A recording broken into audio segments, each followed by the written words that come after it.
नम आंखों से श्रद्धांजलि और सीने में गुस्से का गुबार लिए हिंदू संगठनों ने डीएसपी सुरेंद्र सिंह बिश्नोई को न केवल याद किया बल्कि उनके कातिलों को मौत की सजा देने की मांग भी की। माननीय मुख्यमंत्री श्री मनोहर लाल जी से निवेदन है कि मेवात के अंदर आए दिन ये पुलिस के ऊपर कभी पथराव करते हैं, कभी उनके ऊपर जानलेवा हमले करते हैं और कल जिस तरह से उन्होंने डंपर से कुचलकर जिस तरह से निर्मम हत्या की गई है, इस तरह का कोई सोच भी ना सके। इस तरह का कड़े से कड़े प्रावधान करते हुए उनको फांसी पर लटकाए सीधा सीधा, या फिर वहीं की वहीं इनको सज़ा इस तरह दी जाए ताकि आने वालों की, देखने वालों की रूह कांप उठे। इस तरह का जघन्य अपराध करने से पहले सोचें वो कि ये चीज़ें करना कितना गलत है। हरियाणा के कई जिलों में, कई इलाकों में उनको श्रद्धांजलि दी गई और उनकी हत्या को लेकर कहीं ना कहीं गुस्से का गुबार जरूर नजर आया। ये तस्वीरें साइबर सिटी गुरुग्राम की है और गुरुग्राम में भी विश्व हिंदू परिषद और बजरंग दल ने एक श्रद्धांजलि सभा का आयोजन किया।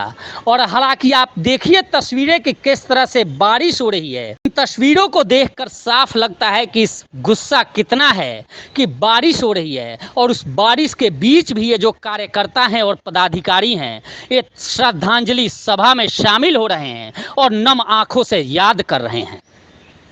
दरअसल श्रद्धांजलि सभा के बाद जितने भी पदाधिकारी थे उन्होंने एक ही मांग की कि चाहे कुछ भी हो, यूपी का मॉडल हरियाणा में लागू होना चाहिए। और एक टैंक वाले पार्क में इसलिए आयोजन किया गया श्रद्धांजलि सभा का कि खट्टर साहब जिस तरह उत्तर प्रदेश में योगी जी बुलडोजर चला रहे हैं वैसे इन जिहादियों पर जिन्हें कानून का खौफ नहीं, वो इस टैंक को ले जाकर उन पर टैंक चलवा दें, यानी उन्हें कड़ी से कड़ी सजा दें।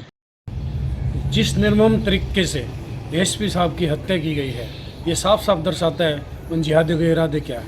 ये चुनौती पहले हम जैसे व्यक्ति को मिलती थी, जो चुनौतियाँ शासन और प्रशासन को उन्होंने दी है, मैं उम्मीद करूँगा शासन और प्रशासन इन पे बुलडोजर मॉडल लागू करे। हालांकि आपको बता दें कि कल जैसे ही ये घटना हुई और जो डीएसपी सुरेंद्र सिंह बिश्नोई थे जिनकी पोस्टिंग मेवानूह जिले में थी और सदर थाना इलाका, ताउड़ू के सदर थाना इलाका में वो पहुंचे थे जहां अवैध माइनिंग की जा रही थी और उस माइनिंग को रोकने की कोशिश की। उस दौरान खनन माफियाओं ने न केवल उन पर डंपर चढ़ा दिया बल्कि एक बार कानून को धत्ता बता दिया और ठेंगा दिखा दिया कि किस तरह से वो बेखौफ हैं और ऐसी डीएसपी को भी अपना निशाना बना सकते हैं। प्रदेश में यह मांग उठ रही है इन जिहादियों को, इन कानून तोड़ने वालों को पाठ पढ़ाने की आवश्यकता है और इन्हें जल्द से जल्द फांसी देने की मांग भी की जा रही है। मैं मुख्यमंत्री महोदय से आपके चैनल के माध्यम से आग्रह करना चाहता हूं कि इनके खिलाफ, इनको कानून का पाठ पढ़ाने के खिलाफ कानूनी कार्रवाई की जाए ताकि इन जिहादियों को कानून का पता लगे कि कानून में कितनी बड़ी ताकत होती है। हम ये देखते हैं कि आज एक इतने बड़े उच्च अधिकारी के साथ ये हादसा हो सकता है, उनकी निर्मम हत्या हो सकती है, तो आम जनता की क्या हालत होगी। जब मेवात के इतिहास में उठा के देखें, हर एक गाँव में कोई ना कोई असला अवैध रूप से रखे हुए हैं।